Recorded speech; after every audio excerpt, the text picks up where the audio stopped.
Bonjour à tous et bienvenue dans cette nouvelle édition du Grand JT des Territoires. Voici tout de suite les titres de l'actualité. Moins de foie gras, moins de décoration, les fêtes de fin d'année se mettront-elles au régime dans quelques semaines? Sur fond de tensions économiques, Noël pourrait être avare en gourmandise cette année. Reportage à suivre de Via Occitanie et de TBO dès le début de ce journal. La fin des montagnes russes pour les parcs d'attractions. Après 2 saisons marquées du saut du Covid, les visiteurs reviennent en masse se divertir, comme l'a constaté Canal 32 dans l'Aube. Elles seront 30 à prétendre à la couronne de Miss France le 17 décembre prochain. À quelques semaines du jour J, les Miss se préparent à séduire public et jury. Reportage en Martinique avec la rédaction de Via ATV dans quelques instants. C'est une spécialité riche et gourmande des Hauts-de-France. La rédaction de WEO TV, la chaîne de La Voix du Nord, nous fera découvrir les secrets du gâteau battu. Évidemment, beaucoup de sucre et beaucoup de beurre en perspective. Prix à la hausse, production à la baisse. Le foie gras, produit phare des fêtes de fin d'année, se fera-t-il rare sur la table des Français dans quelques semaines? Le sujet préoccupe les professionnels du secteur, confrontés parallèlement à une forte épidémie de grippe aviaire et des coûts de production très élevés. Explication près de Perpignan avec ce sujet de Barry Isaac pour Via Occitanie. C'est un produit dont raffolent les Français, le foie gras. À l'approche des fêtes, nombreux sont les acheteurs comme ici au Soleil. Mais cette année, les prix ont nettement augmenté, alors les consommateurs sont-ils prêts à payer plus cher? Dans une certaine limite. On verra les augmentations, le prix au kilo, ce que ça donnera, mais effectivement, je me fixerai une limite. Ah, si c'est trop cher, non. Si c'est trop cher, non. Absolument, pas seulement pour avoir du foie gras, mais aussi pour justement soutenir les producteurs pour qui c'est difficile. Hein.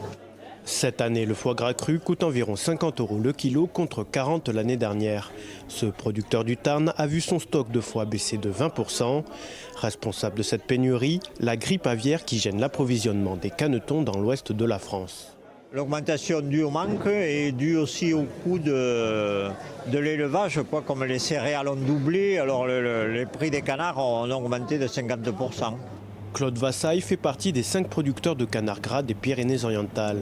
Même si le département est moins concerné par cette épidémie, les conséquences sont là.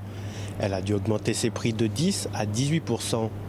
Une année difficile pour les éleveurs qui aura sans doute une répercussion sur les prix l'année prochaine.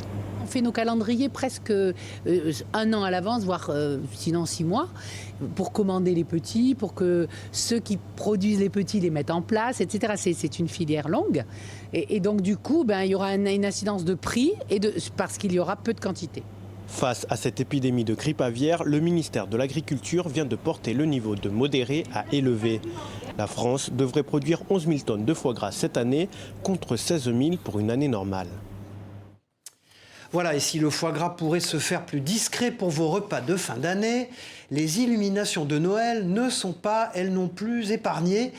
Vous l'avez peut-être remarqué dans les rues, certaines mairies, particuliers ou commerçants ont décidé de baisser la voilure des décorations pour préserver leur facture d'électricité, bien sûr. Des choix pour la sobriété énergétique qui impactent évidemment les professionnels du secteur.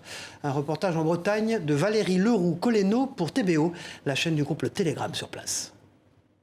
Il est l'un des rares fabricants d'illumination à confectionner à la main la magie de Noël, celle qui fait scintiller de nombreuses villes et villages bretons. Mais cette année, la crise énergétique assombrit le décor. J'ai pratiquement perdu 40% des contrats. Beaucoup de commerçants ont annulé, ainsi que les mairies ont peur. Et ceux qui avaient déjà des contrats? On a enlevé des motifs de Noël pour passer sur Octobre Rose. Ce qui aurait dû être facturé, mais au final, non. C'est le compromis trouvé notamment entre l'artisan et la commune de Saint-Onant qui a tenu à honorer son contrat. Mais histoire de ne pas se faire enguirlander et éviter les querelles, le clocher restera cette année dans l'obscurité. Son illumination habituelle, grâce à 8 spots, était en effet la plus coûteuse. On est sur une consommation kilowattheure de 350 sur l'année dernière. En diminuant cette année, on va passer de la moitié moins sur un budget globalement de 85 €, donc c'est pas exorbitant. Question plus que budgétaire, d'image. On se sentait obligé, on ne peut pas dire à nos concitoyens, à nos associations, faites ce que je dis mais pas ce que je fais. Le vrai impact sur la facture, lui, arrivera avec la nouvelle année. C'est pourquoi la durée des illuminations a été réduite de 6 à 4 semaines. Sur le 1er janvier 2023 sur Saint-Thonan, les augmentations des énergies qu'on va avoir sont de 246%. En parallèle, la durée de fonctionnement des candélabres de la commune a été réduite d'une demi-heure par jour. Il faut vraiment regarder de ce côté-là, quoi. Tout ce qui est halogène, tout l'éclairage public qui ne sont pas encore équipés en LED. Et non sur les décors de Noël qui, selon lui, brillent à côté par leur sobriété. Une guirlande de 5 mètres, on va être à 3 watts,5 pour 5 mètres de l'heure, quoi. Ça me met en colère parce que nous, ça consomme pas grand-chose et on est regardé de travers là-dessus alors que c'est le visuel qui nous casse du sucre et limite on nous coupe les vives encore, quoi. L'artisan travaille déjà des alternatives encore moins consommatrices pour l'année prochaine. L'osier que je peux récolter moi-même et greffer ça dans mes motifs. Et des boules 3D grâce à l'imprimante 3D, voire un investissement là-dessus pour l'année prochaine. Mais vu la conjoncture, on verra. En attendant, il espère que certaines communes bretonnes entendront son appel. Les communes, justement, elles sont nombreuses à chercher des solutions pour réduire leur consommation énergétique. Exemple concret à Limoges, où la mairie a entamé, il y a 5 ans déjà, d'importants travaux pour rénover l'hôtel de ville.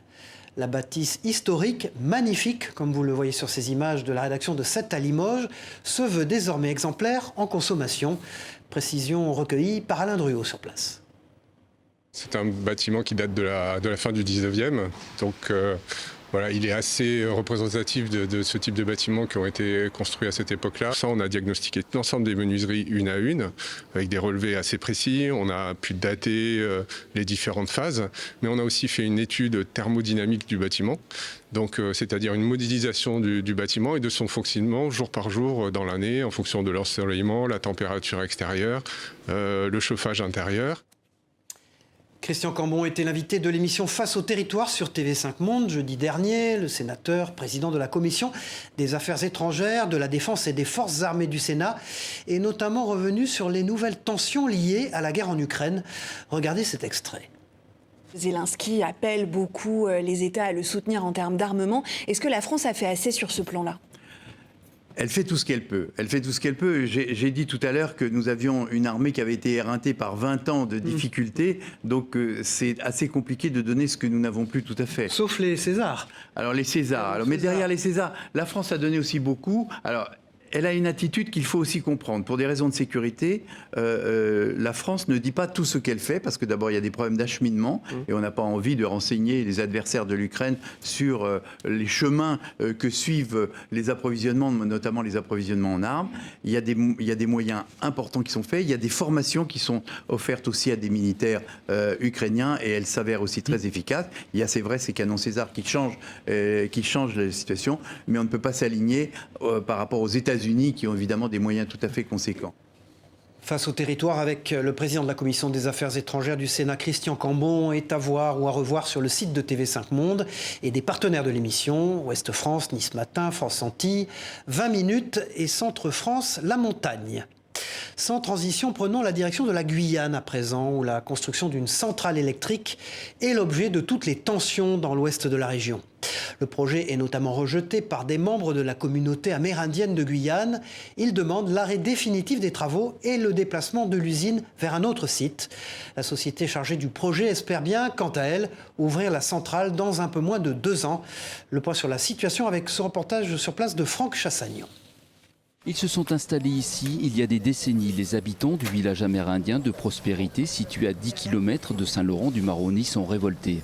Leur espace de vie est aujourd'hui menacé. Au cœur du problème, l'installation d'une centrale électrique à proximité de leur habitation. C'est une forêt qui est utilisée depuis plus de 30 ans maintenant par les familles du village Prospérité pour se nourrir et pour ne pas tomber dans la précarité. Et puis pour faire, c'est un espace de transmission également des savoirs traditionnels. Soutenu par les délégations de Cayenne, du Haut-Maroni, de l'Oyapock, du Suriname et bien sûr des environs de Saint-Laurent-du-Maroni, ce combat qui a commencé il y a plusieurs années est aujourd'hui au point mort. Le 24 octobre dernier, 4 militants avaient été placés en garde à vue avant d'être relâchés.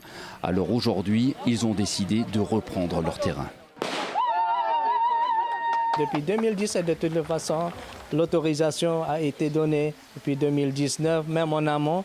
En 2019, ils ont tombé d'accord sur ce projet-là.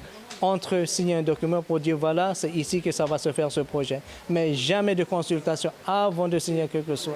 Déterminés, les manifestants exigent que l'ensemble des machines quittent définitivement leur forêt.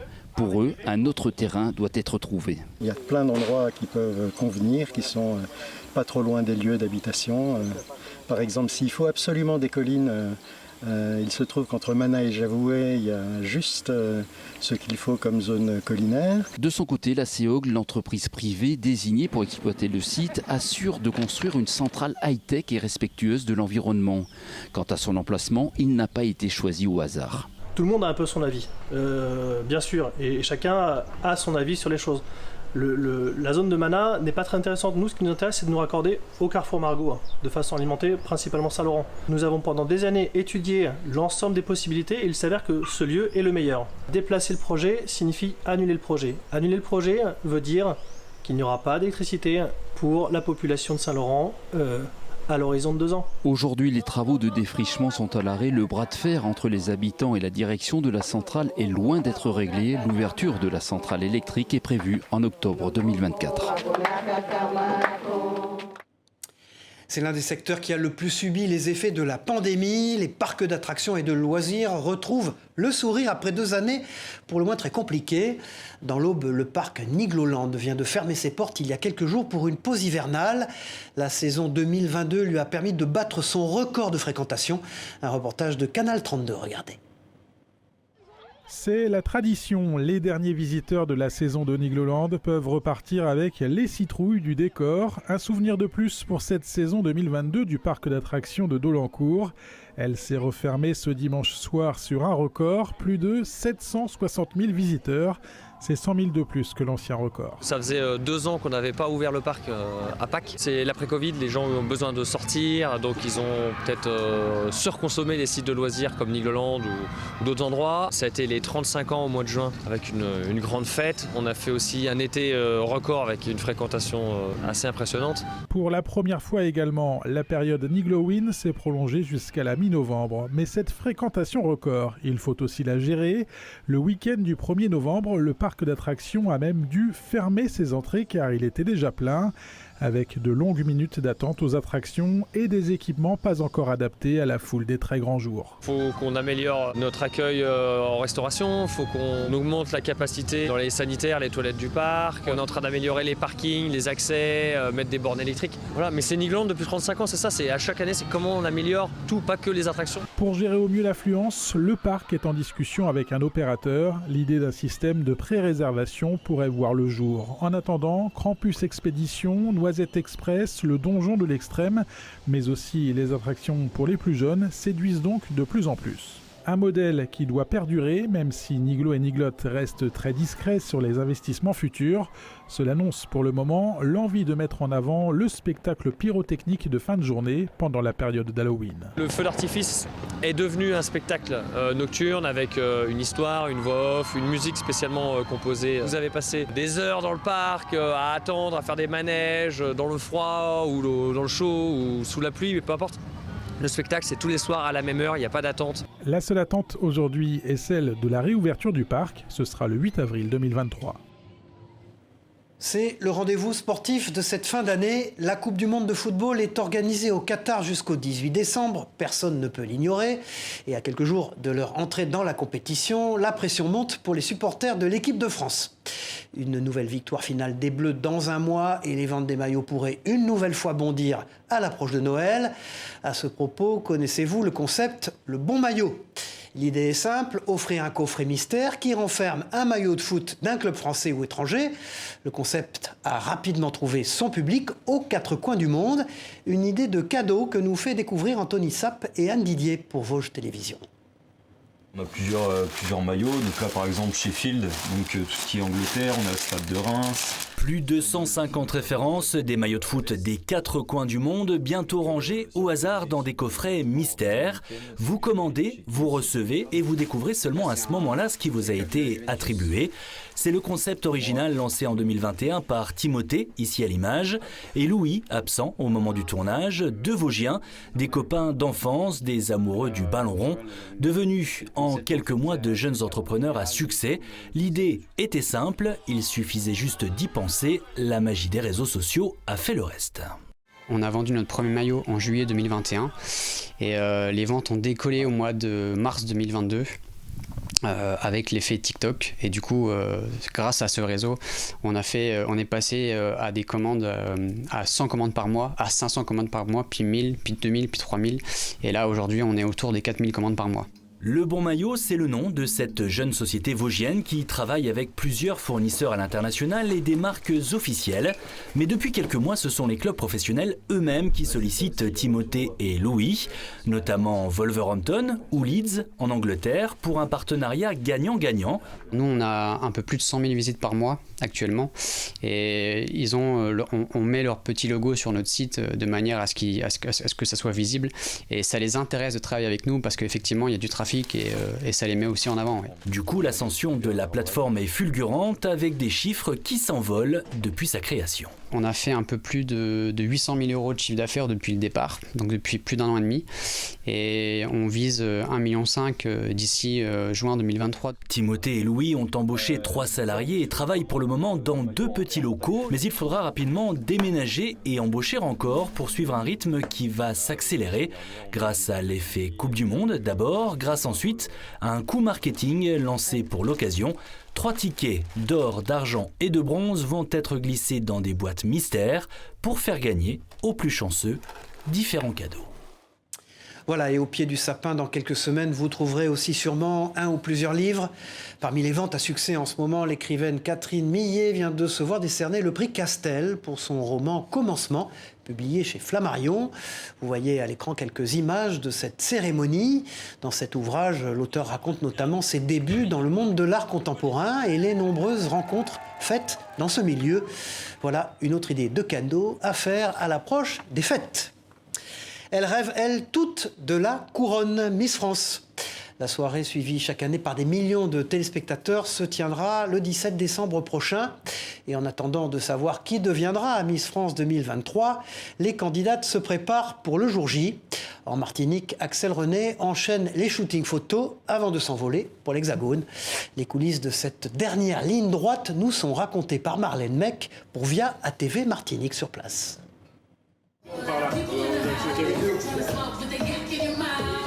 Sous l'œil du photographe, Axel René enchaîne les poses. Élue le 24 septembre dernier, la jeune Miss Martinique a déjà pris ses marques et évolue avec assurance devant le directeur artistique et son équipe. Pour ce dernier shooting au pays, Kevin O'Brien a choisi de mettre en avant à la fois des créations locales et dans l'air du temps.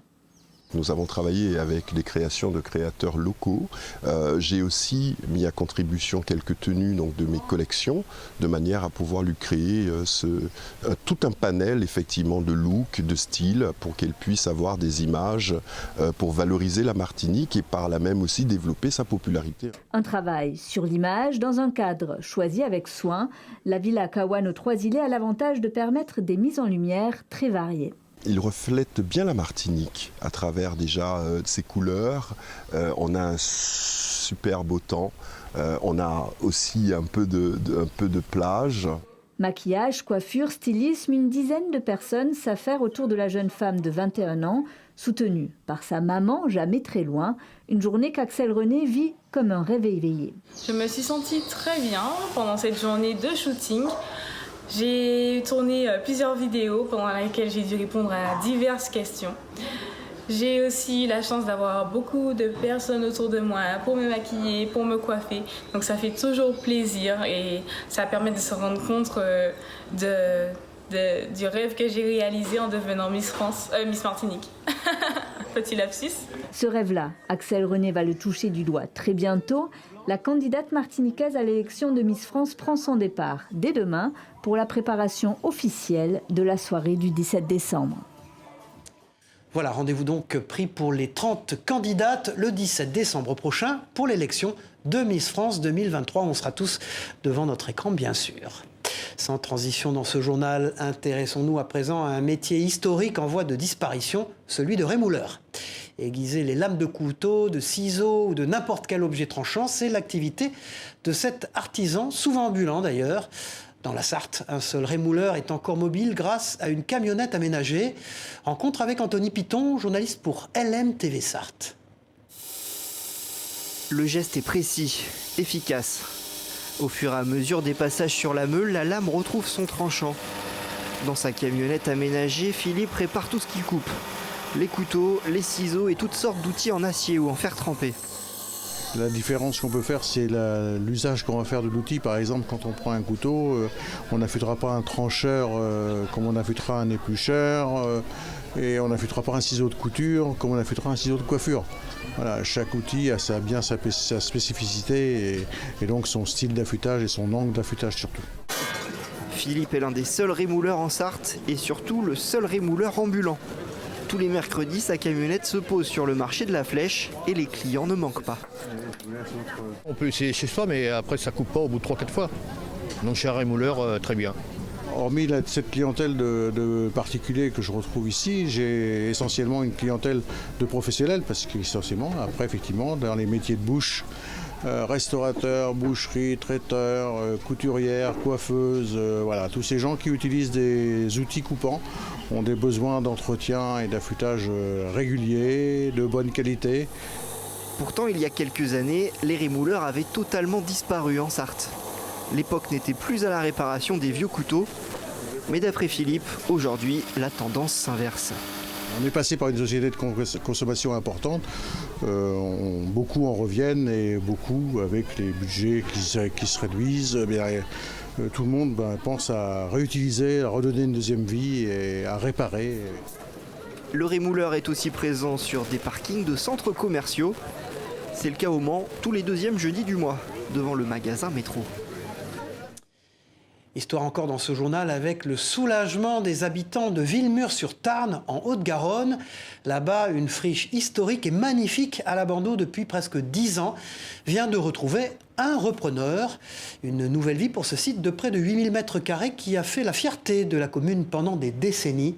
Jusqu'à 600 salariés y travaillaient sur place pour la production notamment de biscottes et de pâtes alimentaires. Le nouveau projet porté par le groupe Essor mixera logement, commerce et bureaux. Images spectaculaires des lieux et interviews récoltées par Manon aussi pour la Dépêche du Midi, notre partenaire sur place. Ça, c'était les bureaux, l'entrée principale, les bureaux avec une partie pour le personnel et une partie bureau pour les clients. C'est un bâtiment qui me passionne depuis toujours et la crainte qu'on avait, c'était que progressivement il soit détruit. Ce tournant, je crois que c'est, sur les 30 dernières années, c'est vraiment l'élément essentiel de la sauvegarde de ce bâtiment, qui est quand même assez extraordinaire. Allez, on referme ce journal avec une pâtisserie pour le moins gourmande et indissociable de la culture gastronomique de la Somme. Le gâteau battu, c'est son nom, est une spécialité aussi riche, vous allez le voir, en calories que délicieuse. Des œufs, de la levure, de la farine, du sucre et du beurre. Il n'en faut pas plus, même s'il en faut beaucoup pour confectionner ce gâteau. Ces secrets de fabrication vous sont dévoilés par Jérémy Houbron pour WEO TV, la chaîne de la Voix du Nord, qui s'est rendue dans une boulangerie spécialisée et qui s'est régalée. Regardez. Il représente peut-être à lui seul l'identité de la Picardie maritime. Et oui, rares sont ceux qui boudent le moelleux d'un bon gâteau battu. Bah oui, c'est le meilleur. La texture, tout ça, c'est bien, ça change. Aussi l'odeur, quand elle vient d'être cuit, c'est très agréable. À Quesnoy-le-Montant, près d'Abbeville, le gâteau battu est une spécialité. Depuis 1956, on mélange ici les quelques ingrédients nécessaires à sa confection. Un peu de sucre, pas mal de farine, de la levure, des jaunes d'œufs et du beurre en grosse quantité. Pour vous donner le ratio, une brioche, on a 1 kg de farine pour 500 g de beurre. D'accord ? Moi, sur le battu, je suis 1 kg de farine pour 1 kg de beurre. Je suis 1 pour 1. Chaque jour, près de 900 gâteaux battus sortent du laboratoire de Nicolas Amourette. En 15 ans d'expérience, il a tout appris de la recette et de son histoire. Le gâteau battu, avant, s'appelait le gâteau mollet, qui venait des Flandres et qui a été ramené sur la région. Et là, à partir de 1900, ils ont vraiment, c'est devenu une spécialité régionale. Historiquement, le gâteau battu était servi à l'occasion de mariage ou de vin d'honneur, et surtout l'été, car il lui faut de la chaleur. De la chaleur et un bon coup de main. À 3 reprises, après les avoir laissés se reposer, il faut donner à ces 40 kg de pâte ce qu'on appelle un tour. La pâte, elle était inerte, elle n'avait pas de force. Donc l'objectif, c'est de lui donner de la force. Et pour ça, il faut le battre, donc d'où le terme gâteau battu. La pâte est ensuite moulée pour à nouveau se reposer. C'est là qu'elle prendra sa forme emblématique. Dernière étape, la cuisson au four, 17 minutes à 170 degrés. En tout, il aura fallu presque 3 heures de travail avant d'apprécier la qualité du produit. Quand le gâteau dévoile sa pâte alvéolée et ses senteurs. Bah là, vous pouvez voir qu'il est moelleux parce qu'en fait, j'ai du mal à le couper. Idéalement, c'est de le laisser rassir un petit peu, quoi. Ne reste plus qu'à l'apprécier. Voilà, c'est la fin de cette édition du Grand JT des Territoires. Merci de nous avoir suivis. On se retrouve très vite pour une nouvelle édition. Au revoir à tous, à bientôt.